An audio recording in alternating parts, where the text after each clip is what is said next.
Você saberia dizer em inglês descansar? E se sentir seguro, confortável? Não? Então vem assistir comigo um trechinho de uma entrevista da Emma Watson, que é uma das atrizes de Harry Potter, e vamos descobrir. There's something about Harry Potter that makes life richer.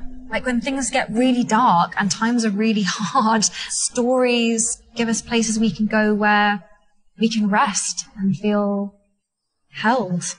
Então logo no começo, ela fala: There's something about Harry Potter.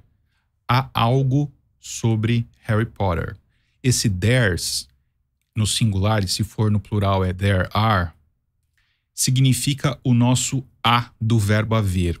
A gente não usa em inglês o verbo have no sentido de haver, ou seja, no sentido de tem, como tem em português. A gente não poderia dizer have something about Harry Potter. A gente falaria sempre there is something about Harry Potter, no sentido de haver. O verbo have em inglês sempre tem o sentido de posse, de ter alguma coisa com você, por exemplo. Então, se você fala, eu gosto desse lugar, tem alguma coisa sobre ele que eu não sei explicar, mas eu gosto desse lugar. Você pode falar, there's something about this place. Há algo sobre esse lugar que me faz gostar dele, por exemplo. That makes me like it. E depois, that makes life richer, que faz com que a vida se torne ou seja mais rica. Rich significa rico ou rica. Então, quando você estiver no seu emprego novo, depois que você aprendeu bastante inglês e você ficar muito rico, você pode falar, I'm rich. Ou então, se você quer ficar mais rico ainda, mesmo tendo uma promoção, você pode falar, I wanna become richer. Eu quero me tornar mais rico. Depois, like, when things get really dark. Esse like é muito da nossa fala, assim, é o nosso tipo, ou tipo assim. E a gente usa quando a gente está falando. Em linguagem escrita, a gente não costuma usar muito nesse sentido. Então, like é o nosso tipo assim. When things get really dark, ou seja, quando as coisas ficam muito sombrias. Dark, nesse sentido aqui, pode ser sombrio, que é uma coisa assim que a gente não gosta, sombrio. And times get really hard. E os tempos são muito difíceis. Hard é a palavra difícil. Então, quando você estiver jogando o seu videogame e tiver difícil, você pode falar It's hard. It's hard, man. Tá difícil, cara. Eu não tô conseguindo passar dessa fase. It's hard, man. It's hard. E a última frase. Stories give us places where we can rest.